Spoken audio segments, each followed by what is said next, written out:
Halo, berjumpa kembali dalam mata pelajaran kimia. Jadi hari ini kita akan membahas materi mengenai reaksi reduksi dan oksidasi kembali bersama saya Nika De Anggreni.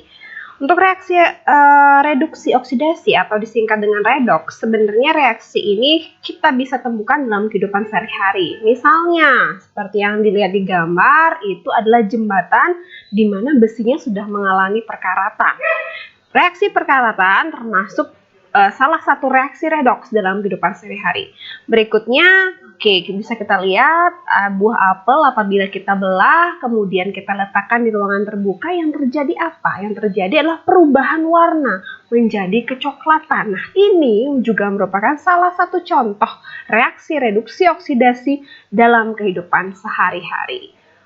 Untuk itu, yang pertama yang kita pelajari adalah pengertian reaksi redoks dari 3 konsep. Yang pertama adalah pengertian redoks berdasarkan konsep pelepasan dan pengikatan oksigen. Yang kedua adalah pengertian redoks berdasarkan konsep perpindahan elektron. Dan terakhir adalah pengertian redoks berdasarkan bilangan oksidasi. Untuk pertemuan kali ini kita hanya membahas 3 pengertian reaksi redoks seperti yang sudah saya sampaikan.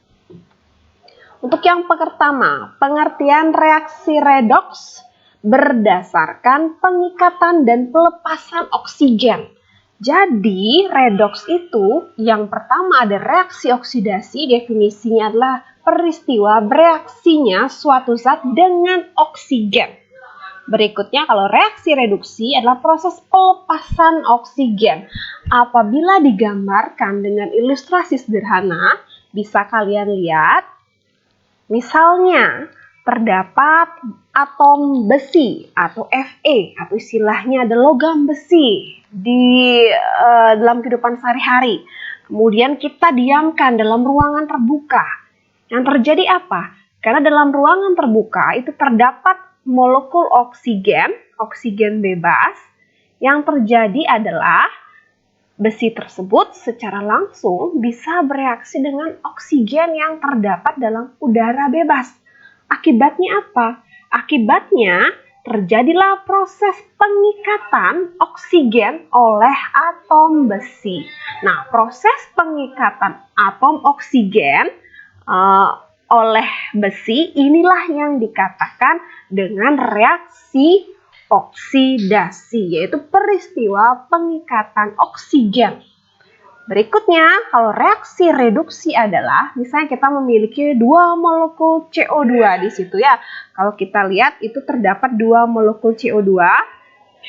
Molekul yang pertama yang di atas, kemudian molekul yang kedua di bawah. Jadi kalau saya bilang ini istilahnya dia adalah CO2. Nah, CO2 di udara yang terjadi apa? Apabila terjadinya pelepasan, nah, atom oksigen yang awalnya dia adalah CO2, dia melepaskan oksigennya, dia menjadi CO. Jadi tinggal kita setarakan. Nah, proses pelepasan atom oksigen inilah yang dinamakan dengan reaksi reduksi. Jadi itu definisi reaksi redoks berdasarkan penangkapan ataupun pelepasan atom oksigen. Berikutnya, ini adalah contoh persamaan reaksinya. Kalau kita lihat di sini, nah di sini sudah diberikan ada 2 buah reaksi. Yang di atas adalah reaksi oksidasi, yang di bawah adalah reaksi reduksi. Jadi saya berikan polanya. Oke, kita lihat. Kalau saya ceritakan atau saya deskripsikan persamaan reaksi yang pertama, di sini adalah reaksi antara atom Fe bereaksi dengan molekul oksigen menghasilkan Fe2O3. Jadi kata kuncinya, cara yang paling gampang adalah apabila molekul oksigen atau O2 ini ada di ruas kiri tanda panah. Lihat di sini kan di kiri. Mau di sebelah sini boleh, mau sebelah sini boleh, enggak masalah asal dia di ruas kiri tanda panah. Ya, di ruas kiri tanda panah ini adalah ciri reaksi oksidasi alias mengikat oksigen. Gitu. Jadi cirinya oksigennya ada sebelah kiri. Nah, sedangkan reduksi adalah reaksi pelepasan oksigen. Ini dia melepaskan. Bila dia melepaskan, jadi posisi oksigennya pasti di ruas kanan, tanda panah gitu. Nah, ya. Jadi ada dua istilah. Ini ruasnya adalah ruas kanan. Saya bilang ini sebagai produk atau hasil reaksi. Sedangkan ini adalah ruas kiri, ini adalah pereaksi. Jadi apabila posisi oksigen ada di kiri, dia namanya reaksi oksidasi. Apabila posisi oksigen ada di kanan, dia namanya reaksi reduksi. Jadi seperti itu caranya yang mudah untuk mengingat. Berikutnya, kita akan belajar definisi atau pengertian redoks berdasarkan perpindahan elektron. Jadi bisa dicatat kalau oksidasi adalah pelepasan elektron, kalau reduksi adalah penerimaan elektron. Jadi hampir sama seperti tadi ya. Jadi kalau elektronnya, kalau kita lihat nih ya, dua contoh oksidasi, dua contoh reduksi. Oke, lihatlah posisi elektron. Oke, jadi sudah ada polanya. Jika posisi elektron ada di ruas kanan, dia oksidasi. Posisi elektron ada di ruas kiri, artinya dia menangkap atau bereaksi dengan elektron.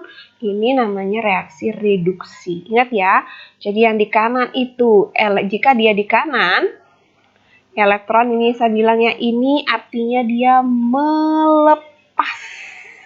melepas elektron, berarti dia oksidasi. Jika ada di ruas kiri berarti dia menangkap.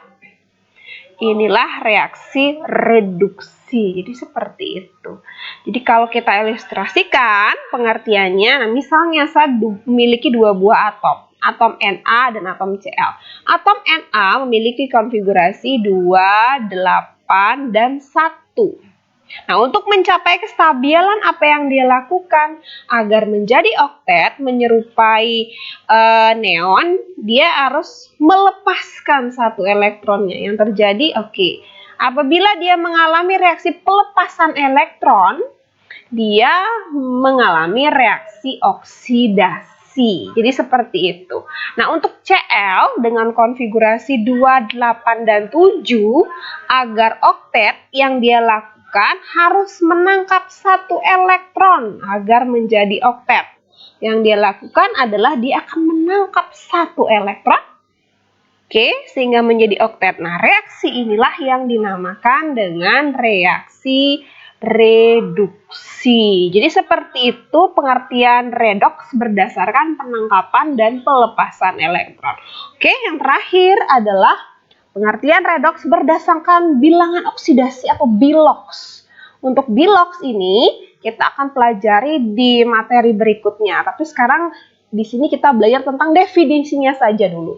Kalau reaksi oksidasi dikatakan reaksi apabila bilangan oksidasinya naik. Kalau reduksi apabila biloksnya turun. Jadi saya contohkan seperti ini. Nah, awalnya kita lihat di sini ya, awalnya Fe tersebut memiliki bilangan oksidasi sebesar 2 atau plus 2. Sebesar plus 2. Kita lihat di sini ya, Fe dia biloksnya yang awalnya adalah plus 2. Kemudian mengalami reaksi, ternyata mengalami penurunan, biloksnya menjadi 0. Nah, penurunan dari plus 2 ke 0, inilah yang dinamakan dengan reduksi. Untuk reaksi yang kedua, yaitu Cl- menjadi yang awalnya biloksnya adalah -1, mengalami peningkatan menjadi Cl2, biloksnya menjadi 0. Nah, kenaikan bilangan oksidasi ini dikatakan reaksi oksidasi. Jadi kalau biloksnya turun itu reduksi, biloksnya naik itu adalah oksidasi. Jadi demikianlah pengertian redoks dari 3 sisi, yaitu dari penangkapan dan pelepasan oksigen, penangkapan dan pelepasan elektron, serta kenaikan dan penurunan bilangan oksidasi. Saya harapkan contoh yang saya berikan bisa bermanfaat untuk kalian. Selamat belajar!